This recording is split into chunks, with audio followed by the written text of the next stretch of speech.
Si demain il y a une apocalypse de zombies, c'est sûr qu'on sera mal, on aura faim, on aura soif, on sera mal même mentalement. C'est pourquoi je pense qu'un bon jeu de société, pour faire passer le temps dans cette époque morbide, nous ferait du bien. Alors, quel est le jeu idéal dans une apocalypse de zombies ?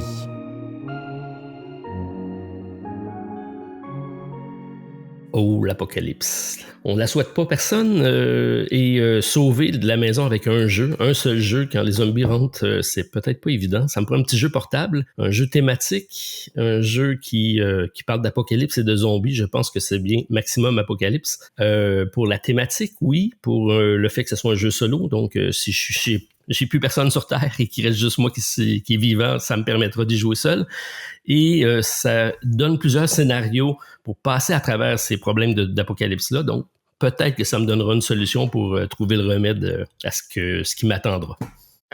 Extrêmement simple, ça va être Zombicide. Pourquoi ? Pour 3 raisons. Premièrement, déjà parce que c'est un jeu qui est sympa. Moi, j'aime bien ce côté un peu bac à sable, qui est plutôt assez familial. Une deuxième, en fait, pendant une apocalypse zombie, peut te servir pour faire des plans de ton quartier, pour savoir quelle maison tu vas attaquer, où sont les zombies. Et troisièmement, si les zombies attaquent, tu peux leur envoyer la grosse boîte bien lourde dans la tronche. Comme ça, t'en tues au moins un, sûr. Eh ben, dans une apocalypse zombie, pour moi, tu prends n'importe quel jeu de société, sauf un jeu de société je me suis trompé. C'est pas un jeu de société, c'est jeu de rôle. Un jeu de rôle, mais qui ne simule pas justement une apocalypse de zombies.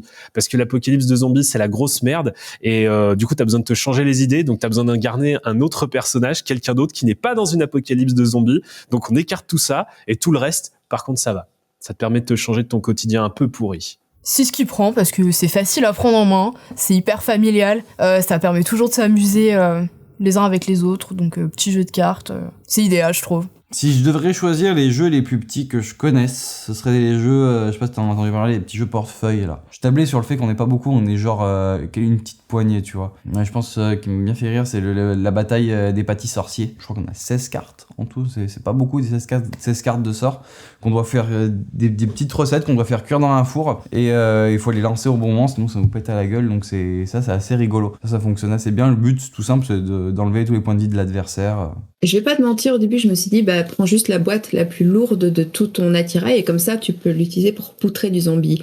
Et bien en fait je me suis dit que c'était une réflexion con parce que ça reste du carton et tu l'utilises une fois puis après il y a du cerveau de zombie et tout, elle sert plus à rien. J'ai réfléchi un peu plus et je me suis dit mais en fait Dead of Winter c'est exactement le jeu qu'il te faut dans une apocalypse zombie pour jamais oublier que les gens qui seront avec toi, qui vont vouloir profiter de tes talents ou de tes compétences ou de tout simplement l'attirail que tu possèdes, en fait ils ont toujours un agenda secret. Et donc, je pense qu'en tant que leçon de vie, un Dead of Winter, bon, déjà, c'est éminemment ironique. Et en plus, clairement, ça te permet de te rappeler que les motivations des autres sont pas toujours les plus nobles. C'était un petit peu l'idée que j'en avais. Alors, en cas d'apocalypse zombie, comme ça, je te dirais que je prendrais mon jeu préféré, mais je vais pas le faire parce qu'il est beaucoup trop gros, beaucoup trop lourd. Je prendrais plus un jeu un peu plus léger pour se détendre, pardon. Je sais pas moi, un Roi des Nains, par exemple. Petit jeu de cartes, petit jeu de pli. Bon, faut être au moins 3. Ça craint s'il y en a qui se font bouffer, mais enfin bon, on va dire que non. En y réfléchissant un petit peu, je pense que je prendrais un jeu où il n'y a pas de bruit, où il y a peu d'interaction entre les joueurs. Truc genre Race for the Galaxy ou quelque chose comme ça, où il n'y a pas vraiment d'interaction. C'est un jeu de cartes, semi-programmation, semi-gestion. Je pense que Race for the Galaxy peut bien fonctionner parce que, en fait, il n'y a pas d'interaction entre les gens, donc on peut très bien ne pas faire de bruit et passer complètement inaperçu en plein zombie. Eh bien, je vais avoir l'effet un petit peu complètement badass. J'ai pensé, excusez-moi, à un jeu type Molki, type les papates, etc. Tout simplement pour pouvoir leur lancer dans la tête. Pas pour être au calme. En fait, à la base, je me suis dit, peut-être un jeu sur lequel on va pas parler, etc. Non, moi, j'y vais, j'attaque le zombie, en fait. C'est peut-être pas la bonne solution, mais c'est ce qui m'est venu en premier. Alors, moi, personnellement, une apocalypse de zombies, j'ai pas du tout envie d'y être, premièrement. Deuxièmement, j'ai horreur des zombies et du thème zombie en général. C'est un des thèmes de jeux de société que je trouve le plus chiant et le plus répétitif. En fait, j'en peux plus. On a eu des zombies partout, dans les jeux vidéo, dans les films, dans les jeux de société. C'est barbant comme thème. Le méchant zombie, il n'y a pas plus nul comme méchant, parce que ça n'a pas de personnalité. En fait, ça marche lentement, c'est chiant. Bon, bref. Et j'ai réfléchi, si j'étais dans une apocalypse zombie, en plus, j'aurais même pas envie de jouer à un jeu, je pense. parce que je serais en bad. J'ai quand même choisi un jeu avec un thème zombie que j'aime bien, qui est mignon et qui s'appelle Oh My Brain. C'est un tout petit jeu. Alors c'est un jeu de Bruno Catala et Théo Rivière, Cocorico quoi. Très très bien illustré, très joliment illustré par Olivier Derueto. Et c'est un tout petit jeu qui se joue en 10-15 minutes pour 2 à 5 joueurs et en fait on va principalement gérer sa main de cartes et essayer c'est un jeu de défausse, on va essayer de défausser nos cartes pour plus en avoir à la fin de partie. Le thème c'est qu'on est tous autour du feu en train de faire griller des marshmallows dans les bois, dans un thème bien série Z, série B, je sais plus quelle série, de films de zombies. Et il y a des zombies qui nous sautent dessus. Bon, le thème, il est un petit peu prétexte, mais c'est un très très bon jeu de défausse de cartes. Et voilà, avec un petit thème zombie bien mignon, bien chouette. Et puis comme je suis pas sûr que ça soit le plus cité, je suis contente d'en parler. Le jeu idéal dans une apocalypse de zombies a 3 trucs pour survivre. C'est vraiment le jeu déjà qui va te permettre de passer un bon moment dans une apocalypse de zombies, qui est pratique à transporter, et surtout, il y a un petit sifflet. Comme ça, tu peux attirer les zombies vers toi. Déjà, j'emmènerai pas de jeu, mais si vraiment, pour répondre à la question, je devais emmener quelque chose, je prendrais le truc le plus gros, le plus lourd que j'ai pour leur balancer dans la gueule et les ralentir. Et du coup, je pense que j'aurais pris Gloomhaven. Je crois pas avoir dans ma bibliothèque de jeux plus gros et plus lourds que Gloomhaven. Donc ça me semble être un bon parpaing pour me défendre. Le jeu idéal à la fin du monde. Assez naturellement, et c'est pas pour les bonnes raisons. Ce serait This War of Mine. Pas parce que ça t'apprend à survivre, mais parce que ça t'apprend quand même vachement à voir tes potes crever. Et je pense que quand ce sera l'apocalypse, faudra vachement s'habituer à ce qu'il y ait des morts autour de soi. C'est un truc qui m'a marqué autant numériquement qu'en jeu de plateau. Il y a quand même beaucoup de gens qui passent à l'as et tu comprends très très vite que le mec qui a chopé une crève, c'est pas vraiment la peine de prendre des risques pour le sauver parce que de toute façon il va claquer. Donc je dirais This War of Mine. J'aimerais me mettre dans le thème, je pense. Je prendrais bêtement un jeu de zombies pour... Ouais, je pense que je me mettrais dans le thème. Zombie Keep Out. C'est un jeu qui a été développé par Privatier Press, qu'on avait eu en France en import.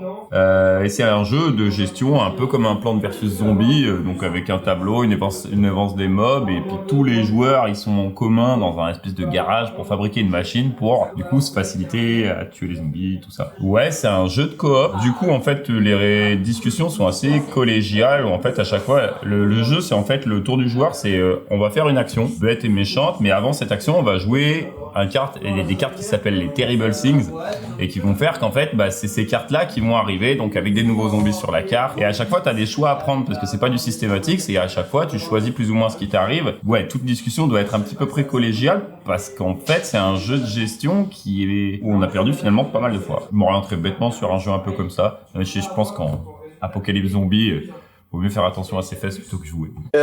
Voilà, je me retrouve en apocalypse zombie. Qu'est-ce que je fais? Alors du coup, je me suis posé la question, est-ce que c'est quelque chose qui doit être facilement transportable pour quand même m'amuser dans un petit endroit et puis m'entraîner entre guillemets face aux zombies? Si c'est le cas, ça pourrait être Tiny Epic Zombie. Si c'est pour me donner des leçons sur comment d'autres survivants s'en sont sortis, j'aurais plutôt dit un Dead of Winter ou un Hit the Road. Et si c'est pour apprendre à survivre, entre guillemets, en un maximum, j'aurais dit Dawn of the Z. Ça fait déjà de quoi faire autour du zombie. Est-ce qu'on peut attendre un peu que ce soit pas demain? Parce que le jeu n'est pas livré encore. Pour ma part, j'irai avec le jeu Marvel Zombies, qui est une réédition de Zombicide, qui est présentement en socio-financement, en fait, qui a terminé le socio-financement. Mais la raison pour laquelle je voudrais l'avoir, c'est que le jeu vient avec une énorme figurine de Galactus, et ça fait un très bon objet pour pouvoir frapper les zombies. Et on sait qu'une apocalypse, ça prend des objets contondants. Toujours d'avoir un bâton de baseball ou quelque chose comme ça. Donc, avec la grosse figurine de Galactus, je pourrais réussir à m'en sortir, je crois. Et c'est thématique Marvel Zombies. Écoute, moi, tout de suite, j'ai pensé à un jeu lourd. Donc, effectivement, un Gloomhaven, quoi, qui peut éventuellement servir si t'as un zombie qui arrive, tu lui mets un petit coup de jeu, là, je pense, un petit coup de Gloomhaven, ça fait bien mal. Je sais plus combien il pèse, je crois que c'est 10 kilos, c'est ça, 10 kilos? Ouais. Je pense que ça fait l'affaire, honnêtement, je pense que ça fait l'affaire. Après, pour s'y préparer, zombicide, pour se préparer à une apocalypse de zombies, c'est pas mal, on peut faire nos petites stratégies. Donc en vrai, je crois que j'aurais envie de répondre Love Letter. Et je réponds Love Letter parce que si jamais je dois mourir avec un jeu sur moi, mangé par des zombies, j'aurais envie d'avoir Love Letter parce que c'est le tout premier jeu auquel j'ai joué dans le monde moderne. C'est le jeu qui m'a fait aimer le monde moderne. Et ce serait cool de mourir avec le jeu qui m'a fait naître dans le monde du jeu.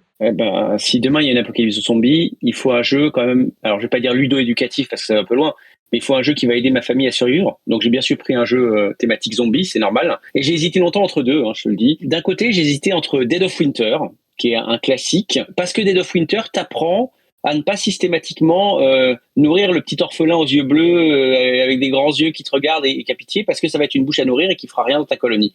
Donc ça, c'était mon premier choix, mais au final, il y en a un autre que j'ai trouvé encore plus éducatif, entre guillemets, / fourbe, c'est City of Horror, la version un peu mise à jour du zombie, la blonde, la brute et le truand. Et ça, pour moi, c'est exactement ce qui se passerait si demain il y a une apocalypse zombie. Oui, au début, on va essayer de collaborer, mais quand au final, on se rend compte que tout le monde va pas être sauvé, il y aura des sacrifiés. Et tout ce jeu, c'est le cynisme de oui, la petite vieille, je comprends bien, mais...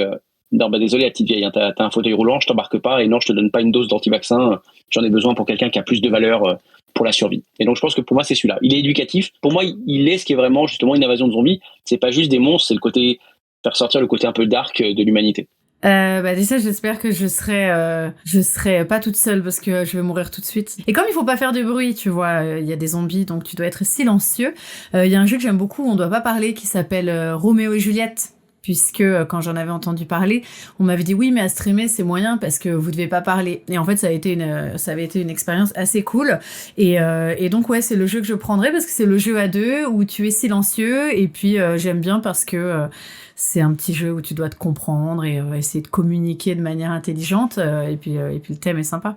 Je vais faire une réponse en 2 temps. Si on est vraiment pris dans l'apocalypse zombie, je conseillerais juste un jeu de 54 cartes qui tient dans la poche. Tu peux jouer seul, à 2, à 4, à 6, selon le nombre de survivants qui restera ou qui seront disponibles à ce moment-là. Cela dit, si l'apocalypse approche ou si les prémices commencent à se faire sentir, moi je vous conseille un très bon jeu de rôle qui s'appelle Z-Corp. Un jeu de rôle français, Z-Corp ou Z-Corp, qui justement plonge les joueurs dans une apocalypse zombie du jour 1 jusqu'à on verra à la fin de la campagne. C'est le meilleur moyen de tester les choses à faire et à ne pas faire lors d'une apocalypse zombie, parce qu'il y a des erreurs à ne pas commettre, et puis il y a des choses primordiales qu'il faut savoir mettre en place dans ce cas-là. Et je pense qu'il y a rien de mieux qu'une partie de jeu de rôle pour tester tous ces scénarios et voir comment s'en sortir. Effectivement, on aurait pu parler de zombicide, mais je pense qu'il faut déjà être bien équipé et bien velu avant d'attaquer le problème de l'apocalypse zombie à ce moment-là. Si on est vraiment pris dedans et que de toute façon on n'a pas la place pour emmener tous ces jeux de société, un jeu de 54 cartes ça fera l'affaire.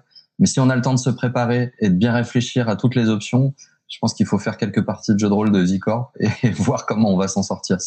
Alors moi, la façon dont j'ai compris ta question, c'est que on sait très bien que les zombies sont réceptifs au bruit. Du coup, il faudra un jeu à communication limitée. Et moi, en jeu de communication limitée, un jeu que j'aime beaucoup, c'est The Crew, un jeu de pli coopératif. Donc je pense que tout le monde connaît The Crew, mais pour expliquer plus ou moins le mécanisme, on va avoir un jeu de pli et on va avoir des missions qui vont se renouveler d'une partie à l'autre. Donc il y a 50 missions dans le jeu. Les missions vont changer d'une partie à l'autre.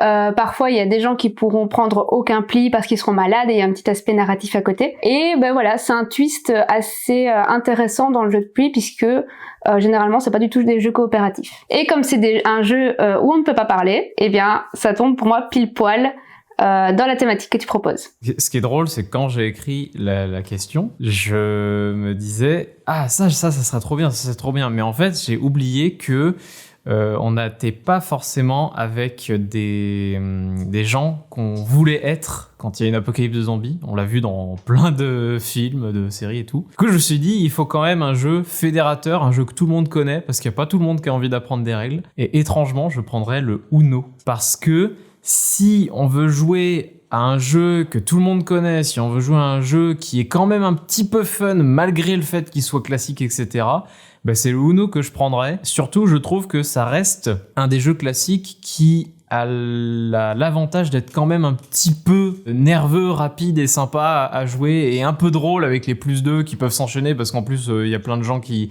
inventent des règles dans tous les sens, etc. Pour moi, le Uno, c'est un jeu qui pourrait bien servir en apocalypse de zombies, surtout que, contrairement à ce que j'ai pu voir au niveau des réponses, pour moi un jeu c'est important lors d'une apocalypse de zombies, juste pour pouvoir passer de bons moments parmi les moments de merde qu'on peut vivre dans une apocalypse de zombies, quoi. Et en plus c'est super facile à transporter, et même si t'as déchiré la boîte, bah tu peux quand même le transporter, donc c'est pour ça, c'est cool. Et puis tu le trouves partout, au cas où tu perds des cartes à des endroits, et bah tu pourras le trouver dans d'autres baraques, etc.